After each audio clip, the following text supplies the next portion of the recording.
Muito bom dia, muito boa tarde, muito boa noite. Está começando mais uma edição do Acervo Pop Fantasma. O Acervo Pop Fantasma é um podcast exclusivo para apoiadores e apoiadoras do site popfantasma.com.br. E ele sai toda segunda-feira, não muito religiosamente às 21 horas. Às vezes atrasa, às vezes até adianta, mas estamos aqui, mais uma edição.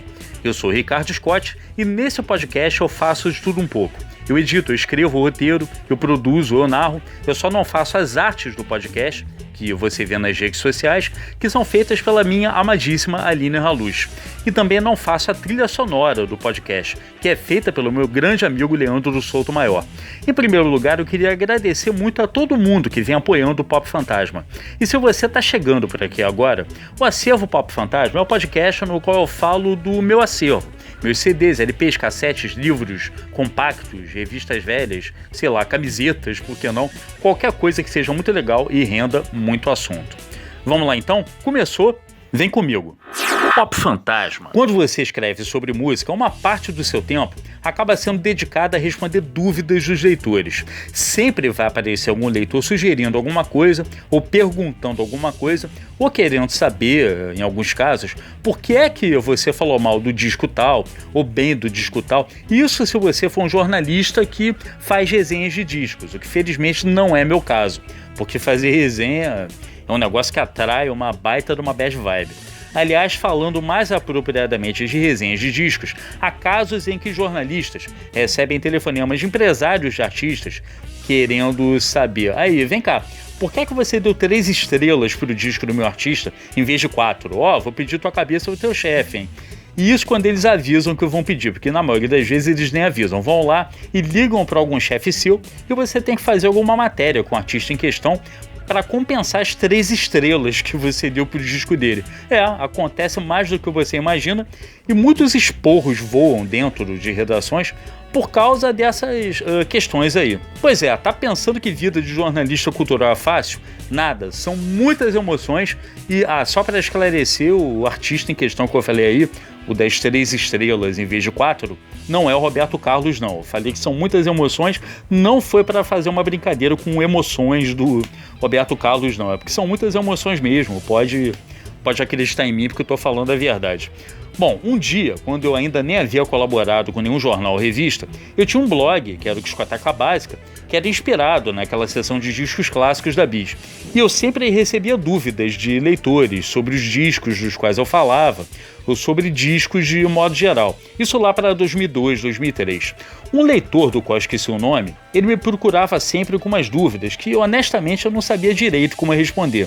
Tipo, por que é que a novela tal escolheu a música tal para a trilha sonora? Por que a Som Livre lançou a coletânea tal em 78 com tal música e tais artistas? Essas coisas. Esse leitor falava comigo por e-mail, até que, para glória suprema dele, ele descobriu meu ICQ, não sei como.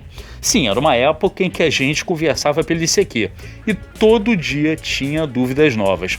Uma dúvida desse cara que, sim, finalmente eu consegui responder foi por que é que Sultans of Swing, o sucesso do Dire Straits, saiu reduzida a 3 minutos e 30 segundos na trilha internacional da novela Os Gigantes, exibida pela Rede Globo em 79.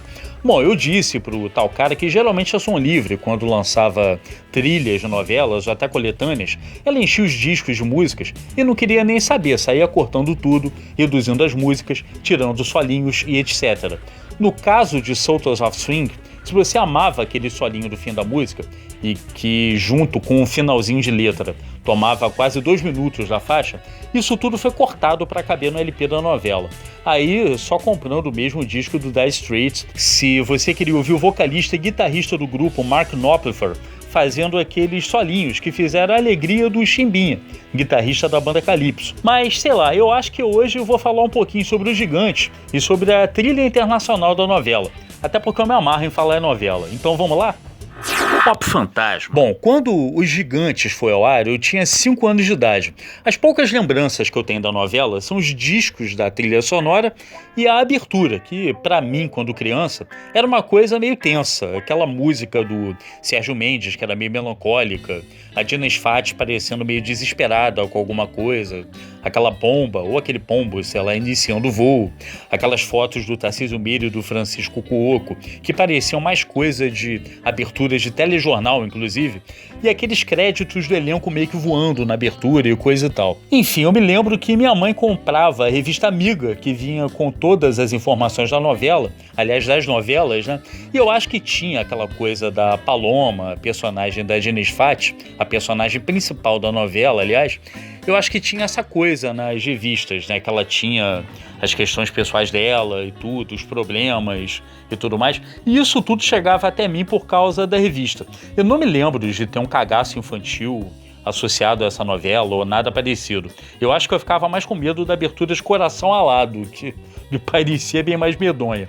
Mas essa novela, eu acho que eu nem tinha interesse em ver, porque já me parecia uma coisa muito de adulto, sei lá.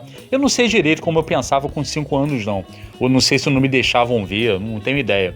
Mas enfim, Os Gigantes foi uma novela bastante problemática, depressiva e, bom, aparentemente você tinha que estar muito de boa para ver aquela novela sem se sentir mal. De acordo com o site teledramaturgia.com.br, Os Gigantes era isso aqui, abre aspas. A jornalista Paloma Gurgel, depois de um longo período fora do país trabalhando como correspondente internacional, volta à pequena cidade de Pilar, sua terra natal, onde é herdeira da Fazenda Fênix, a mais próspera da região. Seu retorno é para tratar de problemas familiares. Após uma cirurgia no cérebro, Fred, irmão gêmeo de Paloma, em coma profundo no hospital, sobrevive com auxílio de aparelhos. Angustiada ao ver o irmão naquele estado, Paloma desliga um aparelho, ocasionando sua morte. A jornalista é então acusada de cometer eutanásia e enfrenta uma batalha judicial com a cunhada Veridiana, que sofreu um aborto ao saber da morte do marido. Fecha aspas. No decorrer da novela, a Paloma Gurgel, interpretada pela Dina Sfati, fica entre dois amores, interpretados por Tarcísio Meira e Francisco Cuoco, passa por processos judiciais, perseguição, problemas pessoais seríssimos, e no fim da trama, a protagonista resolve tirar a própria vida. Deve ter sido o único caso de novela feita, pelo menos no Brasil, onde isso acontece. Enfim, alguém deve ter avisado ao Lauro César Muniz, autor da novela, algo do tipo, é pra fazer um novelão, a gente tá precisando de audiência. E ele resolveu dar aquele aumentinho básico nas definições da palavra novelão e criou uma tragédia capaz de deprimir todo mundo. O tema da eutanásia, que já é complexo hoje em dia, chegou, para você ver, a uma novela das 8, no caso Gigante, em 79. E a verdade é que é um tema que tem que ser discutido, beleza, mas enfim, eu acho que se o cara vê a novela para dar uma escapulida da realidade, dos problemas da vida, das mortes e tal, tinha algo muito errado ali. A novela Os Gigantes causou muitos problemas dentro da Globo, com o autor, com a protagonista, já que Dina Sfati ficou bastante descontente com a personagem, e a novela acabou nunca sendo reprisada naqueles vale a pena ver de novo da vida. Sei lá, vai que um dia qualquer desses, ela aparece na Globoplay ou no Canal Vivo. Eu duvido muito que a Globo mesmo, né, TV aberta, queira reprisar, porque nessa briga toda por audiência, isso aí provavelmente ia espantar a audiência toda. Mas vou te falar, pra você ver essa novela aí, você tem que estar muito feliz, contente e naquele clima de que nada pode estragar seu bom humor e sua felicidade. Bom, pelo menos eu acho isso.